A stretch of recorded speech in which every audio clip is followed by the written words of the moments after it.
नमस्कार और स्वागत है। नमस्कार। आज हम गैस्ट्रोइंटेस्टाइनल एजेंट्स पर बात करने वाले हैं। हाँ, मतलब वो दवाएं जो हमारे पेट और आंतों पूरे पाचन तंत्र पर असर डालती हैं। बिल्कुल, हमारे पास एक फार्मास्यूटिकल सोर्स है और हम समझना चाहते हैं कि ये एजेंट्स है क्या, कितने तरह के होते हैं, एसिडिटी, कब्ज जैसी जो आम दिक्कतें हैं, उनमें ये कैसे काम करते हैं। सही। और एक दिलचस्प बात जो सोर्स में है कि घर का मीठा सोडा या लिखने वाला चौक भी दवा हो सकता है। ये सुनने में थोड़ा अजीब लगता है। हाँ, है तो दिलचस्प। चलिए इसी पर आगे बात करते हैं। ठीक है, तो सबसे पहले ये गैस्ट्रोइंटेस्टाइनल एजेंट्स होते क्या हैं? एक बेसिक परिभाषा। देखिए, सीधे शब्दों में कहें तो ये वो केमिकल्स या दवाएं हैं जो पाचन तंत्र की समस्याओं को ठीक करने में मदद करती हैं, जैसे पेट में एसिड का लेवल ठीक करना या फिर आंतों की मूवमेंट को, गति को कंट्रोल करना या पाचन में ही मदद करना। ओके, और सोर्स के हिसाब से इन्हें मोटे तौर पर किन ग्रुप्स में बांटा गया है? सोर्स इन्हें 4 मुख्य श्रेणियों में रखता है। पहला है एसिडिफाइंग एजेंट्स, यानी एसिड बढ़ाने वाले। दूसरा एंटासिड्स, मतलब एसिड कम करने वाले। तीसरा है प्रोटेक्टिव और एड्सॉर्बेंट्स, जो रक्षा करते हैं और सोखते हैं। और चौथा लैक्सेटिव्स या कैथार्टिक्स, जो मल त्याग में मदद करते हैं। ठीक है, तो पहली श्रेणी से शुरू करते हैं, एसिडिफाइंग एजेंट्स। ये एसिड बढ़ाते हैं? ये थोड़ा उल्टा नहीं लगता? हम तो एसिडिटी कम करने की बात करते हैं अक्सर। हाँ, लगता तो है, लेकिन कुछ खास कंडीशंस होती हैं जहां पेट में जरूरत से कम एसिड बनता है। बहुत रेयर हैं, पर होती हैं। जैसे एक स्थिति है एक्लोरिक हिद्रिया, या कभी-कभी शरीर का एसिड बेस बैलेंस बिगड़ जाता है, जिसे मेटाबॉलिक एसिडोसिस कहते हैं। अच्छा। उन खास मामलों में एसिड बढ़ाने वाले एजेंट्स जैसे डाइल्यूट हाइड्रोक्लोरिक एसिड देना पड़ सकता है। पर सोर्स में भी इस पर ज्यादा डिटेल नहीं है, शायद इसीलिए कि इनका इस्तेमाल बहुत ही कम होता है। समझ गई। तो फिर आते हैं सबसे ज्यादा इस्तेमाल होने वाले ग्रुप पर, एंटासिड्स। सोर्स कहता है ये अल्कलाइन यानी क्षारीय होते हैं। हाँ, बिल्कुल।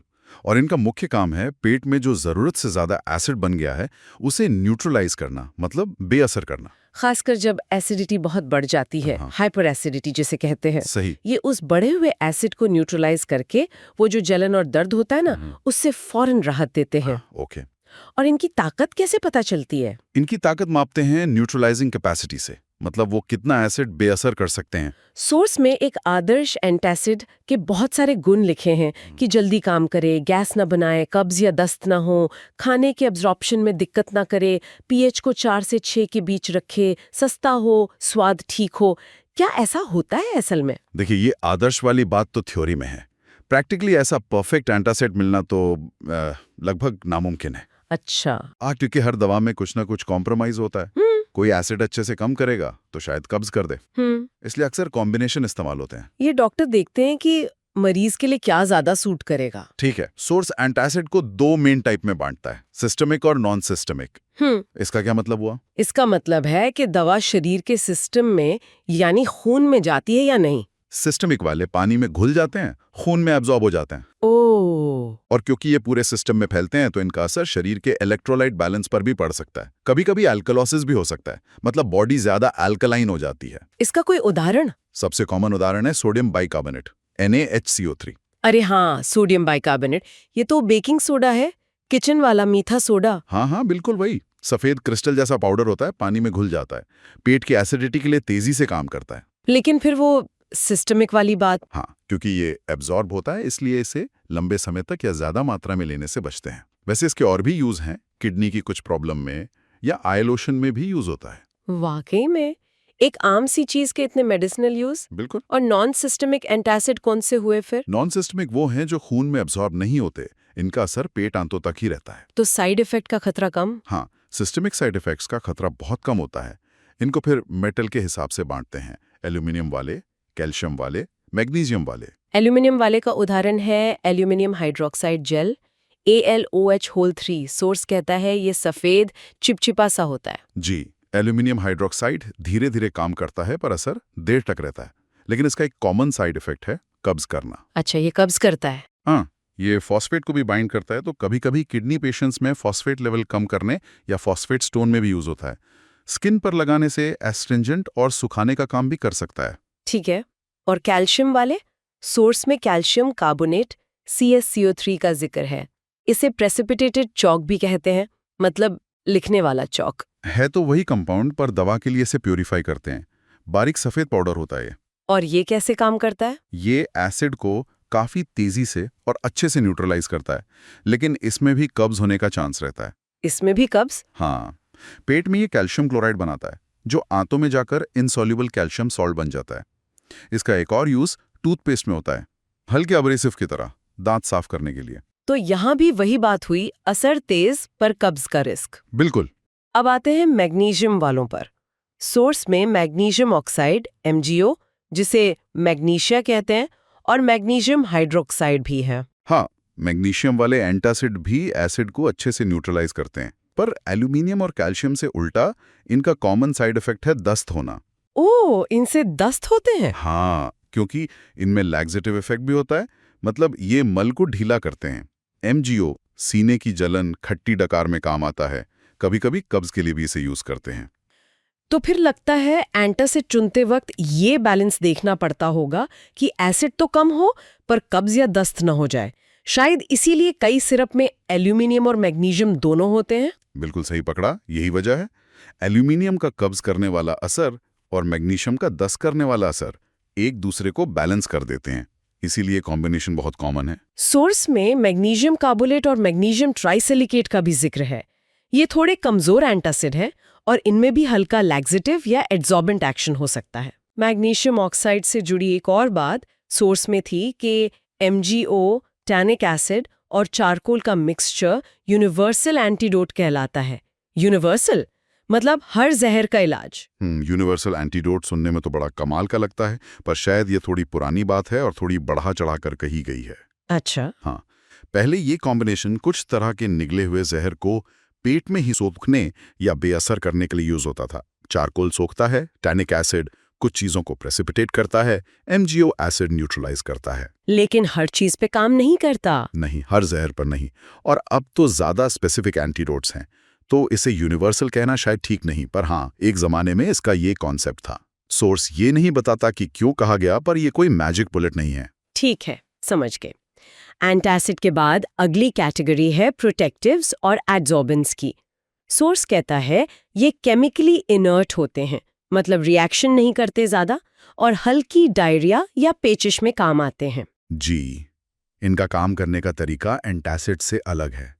प्रोटेक्टिव मतलब बचाने वाला। कैसे? ये पेट या आंत की अंदरूनी सतह म्यूकोसा पर एक परत बना लेते हैं, जैसे कोटिंग चढ़ा दियो। इससे जलन कम होती है और आगे डैमेज से बचाव होता है। और एड्सॉर्बेंट? एड्सॉर्बेंट मतलब जो अपनी सतह पर चीजों को चिपका ले या सोख ले। ये बैक्टीरिया, वायरस उनके टॉक्सिन्स या गैस को अपनी सतह पर एड्सॉर्ब कर लेते हैं। तो फिर ये इन्फेक्शन से नहीं लड़ते? सीधे तौर पर नहीं, ये बीमारी के कारण को खत्म नहीं करते, बल्कि लक्षणों को कम करते हैं, हानिकारक चीजों को शरीर से निकालने में मदद करते हैं और पाचन तंत्र को आराम देते हैं। सोर्स में उदाहरण है बिस्मथ सबकार्बोनेट और केओलिन। बिस्मथ सबकार्बोनेट क्या है? ये एक सफेद या हल्का पीला पाउडर है, पेट और आंत की म्यूकोसा पर चिपककर प्रोटेक्टिव लेयर बनाता है। इसमें थोड़ा एंटी डायरियल एक्शन भी होता है। और केओलिन? सोर्स इसे ब्रिक अर्थ या मड यानी मिट्टी भी कह रहा है। ये वही केओलिन क्ले है जो कॉस्मेटिक्स में यूज होती है? बहुत मुमकिन है। सोर्स में साफ तो नहीं लिखा, पर medicinal kaolin purified aluminium silicate ही होता है, सफेद या हल्का भूरा पाउडर। और ये काम कैसे करता है? ये बहुत अच्छा एड्सॉर्बेंट है, पानी, टॉक्सिन्स, बैक्टीरिया सबको सोखता है और म्यूकोसा पर परत भी बनाता है। इसीलिए डायरिया वगैरह में लक्षणों से आराम के लिए इसे इस्तेमाल करते हैं। कमाल है, मिट्टी भी दवा है। चलिए अब आखिरी कैटेगरी पर आते हैं, लैक्सेटिव्स, कैथार्टिक्स या पर्गेटिव्स। ये कब्ज वाली दवाएं। हाँ, ये तीनों शब्द लगभग एक ही मतलब के लिए इस्तेमाल होते हैं, मल त्याग को आसान बनाना या बढ़ाना। लैक्सेटिव आमतौर पर माइल्ड एक्शन के लिए यूज होता है, जबकि कैथार्टिक या पर्गेटिव ज्यादा स्ट्रॉन्ग एक्शन के लिए, जो आंतों की पूरी सफाई कर देते हैं। सोर्स कहता है इनका यूज सिर्फ कब्ज में ही नहीं होता। सही, कब्ज के अलावा ये तब भी दिए जाते हैं जब स्टूल पास करते समय जोर लगाना मना हो, जैसे पाइल्स यानी बवासीर में, हर्निया में या हाई बीपी के मरीजों में। अच्छा। और कभी-कभी सर्जरी या एक्सरे से पहले आंतों को पूरी तरह खाली करने के लिए भी तेज कैथार्टिक्स दिए जाते हैं। सोर्स ने काम करने के तरीके के हिसाब से 4 टाइप का बताता है: bulk forming, stool softener, stimulant और ऑस्मोटिक, इन्हें समझाएंगे जरा? जरूर। बल्क फॉर्मिंग वाले हाई फाइबर होते हैं, जैसे ईसबगोल की भूसी या मिथाइल सेलुलोज। ये पानी सोखकर मल का साइज और वजन बढ़ाते हैं। अच्छा। बल्क बढ़ाते हैं। हाँ, इससे आंतों पर प्रेशर बनता है और नेचुरल बाउल मूवमेंट शुरू होता है। ठीक है। दूसरा? स्टिमुलेंट, ये मल को नरम करते हैं। मल में पानी और फैट को मिक्स होने में मदद करते हैं, जैसे डॉक्यूसेट्स या लिक्विड पैराफिन। ताकि वो आसानी से पास हो सके। बिल्कुल। फिर आते हैं स्टिमुलेंट परगेटिव्स। ये आंतों की नर्व्स को स्टिमुलेट करते हैं, उन्हें उत्तेजित करते हैं। अच्छा। हाँ, इससे आंतों की अपनी जो मूवमेंट होती है ना, पेरिस्टाल्सिस, वो तेज हो जाती है। मल जल्दी आगे बढ़ता है, जैसे सेन्ना, बिसाकोडाइल या अरंडी का तेल, कैस्टर ऑयल। और चौथा है ऑस्मोटिक परगेटिव्स। ये दवाएं आंतों में ही रहती हैं, खून में ज्यादा नहीं घुलती हैं।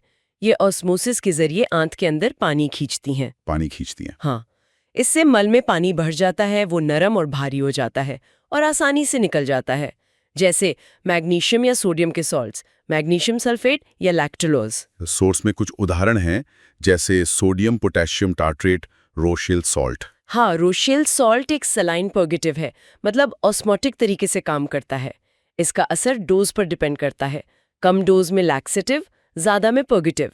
इसे अक्सर एफोवेसेंट पाउडर में देते हैं, जो पानी में घुलने पर गैस बनाता है, जिससे स्वाद थोड़ा बेहतर लगता है। और एक और नाम जो काफी सुना हुआ है, मैग्नीशियम सल्फेट MgSO4 7H2O, यानी एप्सम सॉल्ट। ये तो लोग नहाने के पानी में भी डालते हैं। हाँ, बिल्कुल वही एप्सम सॉल्ट। ये भी एक बहुत असरदार सलाइन कैथार्टिक है, ऑस्मोसिस से पानी खींचकर कब्ज दूर करता है। लेकिन इसके और भी यूज हैं। जी हाँ, इसका इस्तेमाल सिर्फ कब्ज तक नहीं है, इसे इंजेक्शन से एंटी कन्वल्सेंट की तरह भी यूज करते हैं, मतलब दौरे रोकने के लिए, खासकर प्रेगनेंसी की एक सीरियस कंडीशन एक्लेंसिया में।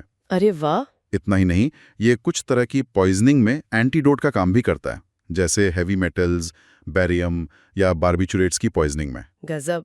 मतलब एप्सम सॉल्ट सिर्फ पेट साफ करने के लिए नहीं, बल्कि एक सीरियस मेडिसिन भी है। हाँ, यह दिखाता है कि कैसे एक आम सा दिखने वाला केमिकल कितने अलग अलग तरीकों से बॉडी में काम कर सकता है। तो आज हमने गैस्ट्रोइंटेस्टाइनल एजेंट्स की दुनिया को काफी करीब से देखा। हाँ, काफी कुछ कवर किया। हमने समझा कि एंटासिड्स कैसे एसिडिटी कम करते हैं, चाहे वो मीठा सोडा हो, चॉक पाउडर हो या मैग्नीशियम कंपाउंड्स। फिर प्रोटेक्टिव्स और एड्सॉर्बेंट्स जैसे क्योनिन या बिस्मथ, जो पेट की परत को बचाते हैं और गंदगी सोखते हैं। बिल्कुल। और आखिर में लैक्सेटिव्स जैसे एप्सम सॉल्ट या ईसबगोल, जो कब्ज में राहत देते हैं। सही। और सबसे जरूरी बात यह है कि हर टाइप का अपना एक्शन है, फायदे हैं और साइड इफेक्ट्स भी हैं। हाँ, जैसे हमने देखा कैल्शियम और एल्यूमिनियम से कब्ज, तो मैग्नीशियम से दस्त हो सकते हैं। बिल्कुल। और लैक्सेटिव्स का भी गलत या ज्यादा इस्तेमाल नुकसान कर सकता है, तो सही जानकारी और सही इस्तेमाल बहुत जरूरी है। सही कहा। मतलब हमारे पाचन तंत्र को ठीक रखने के लिए बहुत से टूल्स हैं हमारे पास, पर उन्हें जानना समझना जरूरी है। कुछ तो बिल्कुल हमारे आसपास ही हैं, किचन में या फर्स्ट एड बॉक्स में। एकदम। अच्छा, इस पूरी बातचीत से एक सवाल मन में आ रहा है। जैसे जैसे हमारी लाइफस्टाइल, हमारी खाने पीने की आदतें बदल रही हैं, क्या लगता है आपको भविष्य में हमें पाचन तंत्र की प्रॉब्लम्स के लिए कुछ बिल्कुल नई तरह की दवाओं की जरूरत पड़ेगी, इनसे अलग? ये सोचने वाली बात है। और क्या ये जो यूनिवर्सल एंटीडोट जैसी पुरानी बातें हैं, क्या उनमें आज भी कोई पोटेंशियल है जिसे साइंस और बेहतर बना सके? इस पे सोचिएगा जरूर। बिल्कुल जरूर।